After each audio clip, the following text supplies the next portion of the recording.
안녕하세요. 결혼한 지 3년 된 30대 여성입니다. 이렇게 사연을 쓰게 된 건 어머님으로부터 들었던 마지막 막말이 잊혀지지가 않아서예요. 여기다 털어놓기라도 하면 시끄러운 제 속이 좀 나아질까요? 남편과는 직장 선배의 소개로 만났습니다. 직장 선배와 남편은 같은 대학을 나온 동기라고 들었고요. 제가 워낙 믿고 따르던 직장 선배였기에 이것저것 묻지도 따지지도 않고 나간 자리였지요. 남편에 대해서 이야기해보자면 남편은 서울에서 2시간 거리에 있는 지역에서 나고 자란 사람이에요. 어머님 아버님은 그 지역에서 치킨집을 하시고요.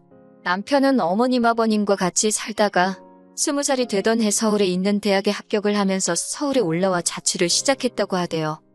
남편에게는 아래로 3살 어린 신우도 있는데 신우랑 제 이야기는 제가 계속하겠지만 처음부터 안 좋은 건 아니었어요.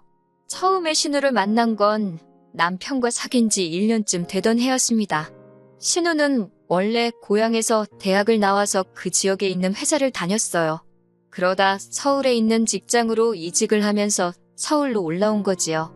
신우가 올라오니까 자연스레 남편이 살던 집에서 나와 투룸빌라로 이사를 갔고 그렇게 신우랑 같이 살기 시작하더군요. 이거야 뭐 서울 물가가 워낙 비싸기도 하고 이해 못할 일은 아니잖아요. 무엇보다 제가 왈가왈부할 문제도 못 되었고요. 그래서 그냥 그러려니 했지요. 이후로 처음엔 신우랑 친하게는 아니어도 잘 지내보려고 했어요. 남편하고 결혼 이야기도 조금씩 오가고 있었으니 굳이 불편하게 지낼 필요는 없었으니까요. 게다가 신우랑 저랑 나이도 동갑이었거든요. 그래서 서로 선만 잘 지키면 아무런 문제도 없을 줄 알았네요. 그런데 조금씩 성가시다고 느끼게 된 건 언젠가부터 남편과 제가 데이트를 할 때마다 신우가 따라 나오면서예요. 처음엔 서울에 친구도 없고 어쩌고 그래서 그래 뭐 그럴 수도 있지 하고는 같이 다녔지요. 그런데 그 빈도수가 점점 잦아지더니 급기야 한 번은 그날은 남편과 제가 한 번 가려면 1달 전부터 예약을 해야 한다는 일식집에 가던 날이었어요. 그런데 이번에도 신우가 남편을 따라왔더라고요. 그리고는 남편이 변명하듯 신우도 그 맛집에 꼭 가보고 싶다고 해서 어쩔 수가 없었다는 겁니다. 제가 2명밖에 예약을 안 해서 못 들어갈 거라고 하니까 그래도 가서 사정은 해보자고 하는 거예요. 거기서부터 좀 짜증이 났고 솔직히 신우가 어린애도 아닌데 눈치가 없는 건지 남편이랑 저랑 이런 대화를 나누고 있는데도 자긴 아무것도 모른다는 표정으로 뻔뻔하게 서 있는 게 꼴보기 싫대요. 그렇게 어쩔 수 없이 3사람이 일식집으로 향했습니다. 참고로 그 일식집은 시간당 딱 12명만 받는 곳이에요.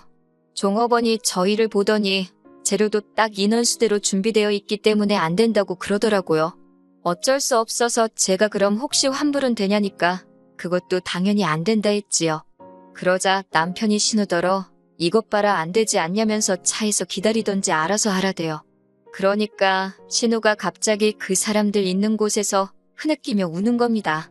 자기는 서울에 의지할 곳이라곤 오빠랑 저밖에 없는데 저희가 이렇게 나오니까 너무 서운하다나요. 그 황당함은 당해보지 않은 사람이라면 말로 표현이 안 될 거예요. 그래도 다행이라고 해야 할지 남편이 신우 어깨를 잡아 끌어 가게 밖으로 내보내곤 진상 부리지 말라며 네가 어린애냐고 뭐라고 하더라고요. 그리고는 2사람이 무슨 소리를 주고받았는진 몰라도 얼마 지나지 않아 남편이 일식집 안으로 들어왔어요.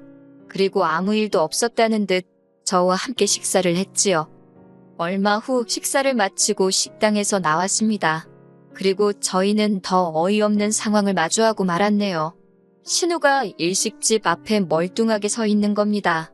저희를 기다린 건지 아니면 시위라도 하는 건지 너무 창피하고 주변은 모르는 사람들 뿐이었지만 그래도 고개를 못 들겠더라고요. 그러더니 저한테 대뜸 너도 그러는 거 아니랍니다. 말이라도 제가 저 대신 아가씨가 드세요. 그랬어야 한대요. 어이가 없어서 기도 안 차더라고요. 그리고 자기랑 나랑 동갑인데 왜 자꾸야 너 이렇게 부르는 건지 오늘은 한번 짚고 넘어가야겠더군요.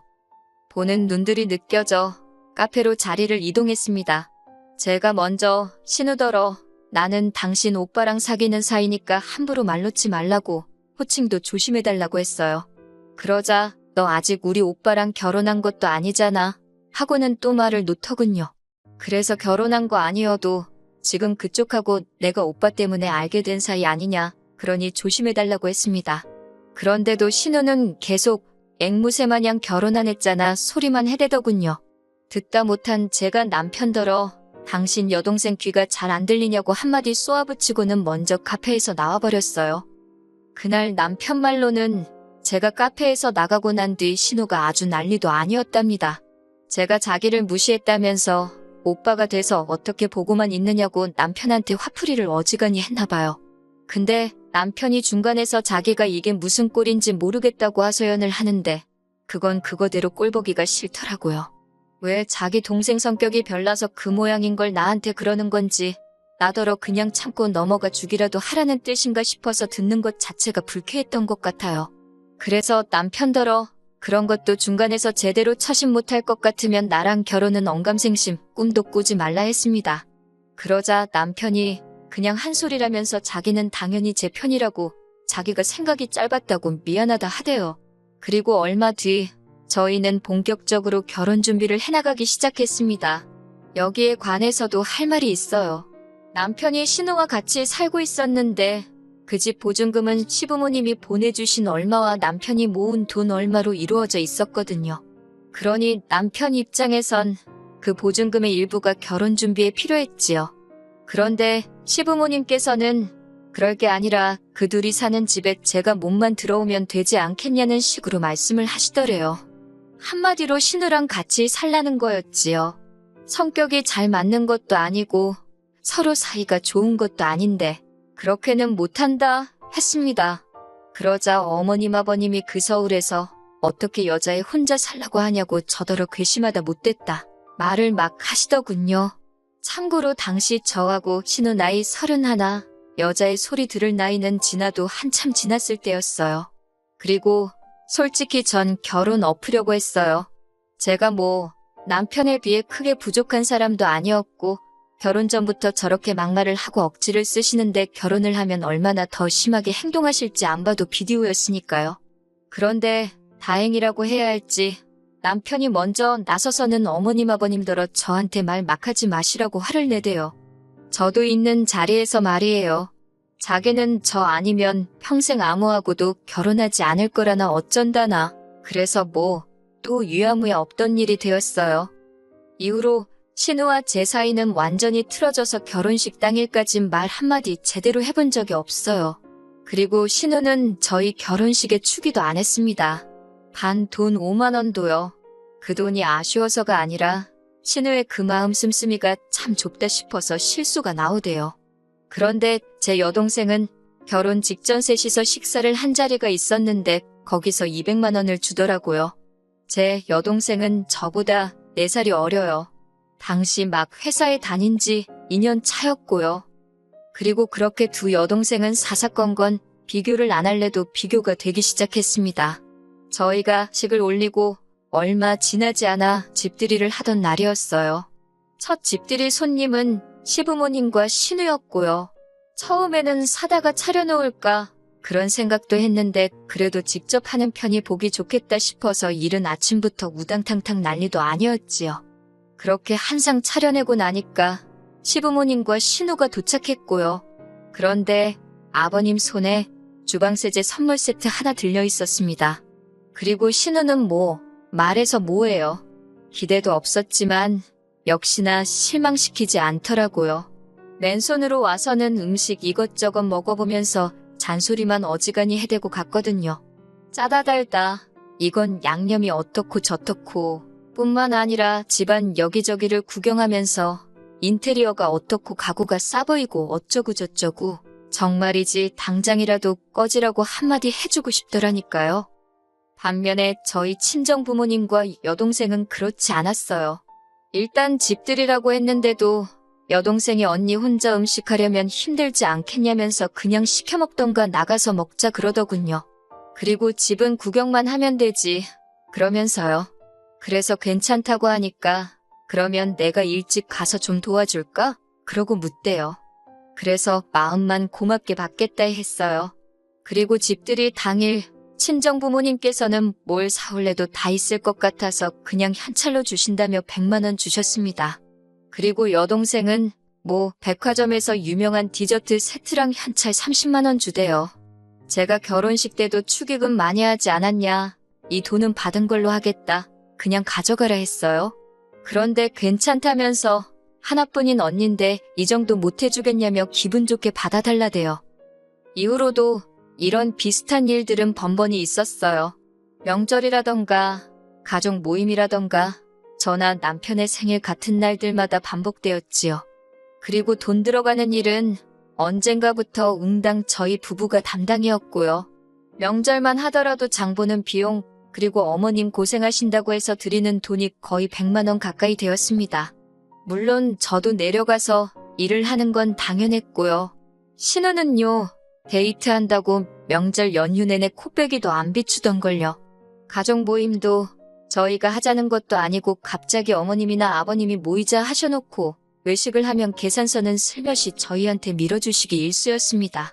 그럼 솔직히 2차로 카페를 가게 되면 그 정도는 어머님 아버님이나 하다못해 신우가 사야 하지 않나요? 그런데 그마저도 저희 담당이었으니 5 식구가 식사에 디저트까지 적게는 30만 원에서 많게는 50만 원까지 저희가 돈을 쌓아놓고 사는 사람들도 아니고 부담스러웠어요. 그리고 생일도 어머님 아버님 생신 때는 외식의 용돈이 기본이었지만 저희 같은 경우 제 생일이야 말할 것도 없고 남편 생일에도 축하한다 말뿐이시대요.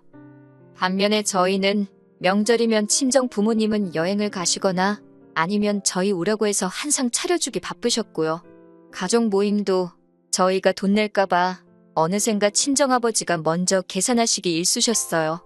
제가 낸다고 하면 네 아버지 아직 팔팔하다며 괜찮다 하시는 분이셨거든요.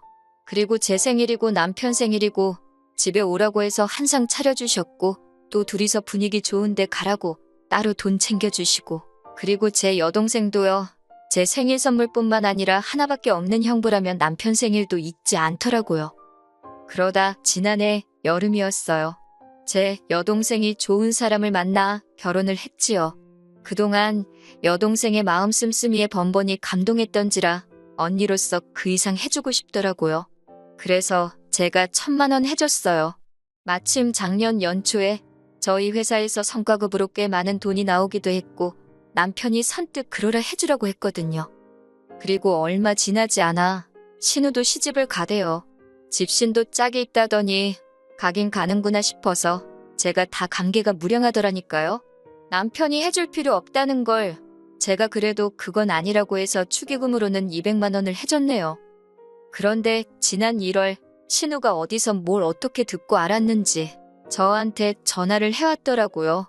제가 전화를 받으니 야, 너 소리를 지르며 그렇게 살지 말랍니다. 어이가 없어서 지금 무슨 소리 하는 거냐니까 네 동생 시집갈 때는 1,000만 원 주고 나는 200만 원 주냐면서 이거나 먹고 떨어지라는 거냐고 악을 쓰는데 황당하더라고요. 저도 당하고만 있을 순 없으니 똑같이 신우더런 네가 나한테 돈 맡겨놨냐고 소리를 질렀어요. 염치가 없어도 유분수지. 너는 뭘 얼마나 우리한테 해줬다고 그 돈이 적다고 난리냐고요. 그러면서 치사하고 더러우면 그 200도 도로 가져오라고 했습니다. 그러니까 신우가 말은 못하고 씩씩거리더니 전화를 딱 끊어버리는 거예요. 솔직히 신우랑 싸운 거야. 신경도 안 썼어요. 그 성격이 어디 가냐. 진짜 여전하네 그러고 말았지요. 그런데 그 전화를 끊고 몇 시간도 안 지나서 어머님한테 전화가 왔습니다. 설마 싶어서 받으니 어머님이 대번에 저한테 하시는 말씀이 신우 말이 사실이냐고 네 동생한텐 1,000만 원 해주고 신우한테는 200만 원 먹고 떨어지라 그랬냐는 거예요. 어이가 없어서 제가 그런 말을 했겠냐고 그랬어요. 다만 친정 여동생에게는 결혼 때부터 받는 게 많아서 언니로서 좀 더 넉넉히 돌려줬고 신우에게는 받은 게 없어서 친정 여동생만큼은 못해줬다 했지요. 그러자 어머님께서 아무리 그래도 그렇지 사람이 기분이라는 게 있는데 그러면 어쩌냐입니다. 그러면서 저더러 네가 신우한테 윗사람인데 윗사람답게 행동을 했어야 하는 거 아니냐고요. 그래서 윗사람 대접은 한 번도 받아본 적이 없는데 돈 줄 때만 제가 윗사람인 거냐고 따졌어요. 어머님 아버님도 신우가 저한테 말 걸핏하면 놓고 야, 너 하는 거 옆에서 보셔도 뭐라고 한번 하신 적 없으면서 이제 와서 윗사람이니 어쩌니 하시는 거 이상하지 않냐고요. 그리고 그 전화를 옆에서 듣고 있던 남편이 저더러 스피커폰으로 돌리라 하더니 어머님더러 억지 좀 쓰지 마시라고 화를 내대요.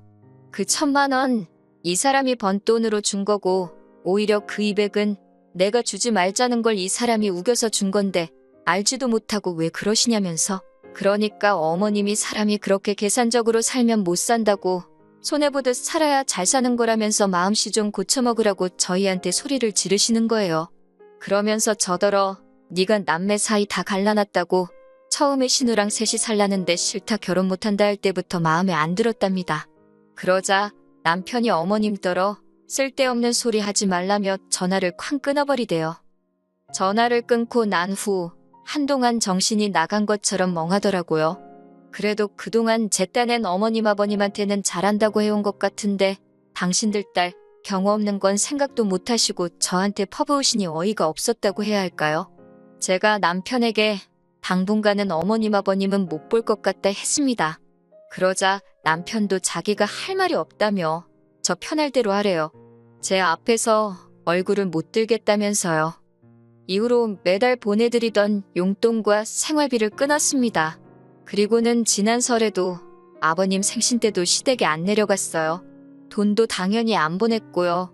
어머님 아버님이 그동안 마음에도 안 드는 저를 그렇게 찾아대신 건 다 돈 때문이었다 생각하니 돈을 안 드리는 것 말고는 달리 떠오르는 방법이 없었거든요. 그러자 저한테 문자로 하시는 말씀이 자식 새끼가 돼가지고 늙은 부모 상대로 치사하게 돈 가지고 그러는 거 아니랍니다. 답장도 안 했어요. 저를 자식으로 생각이나 하셨던 건지 믿을 수가 있어야 말이지요.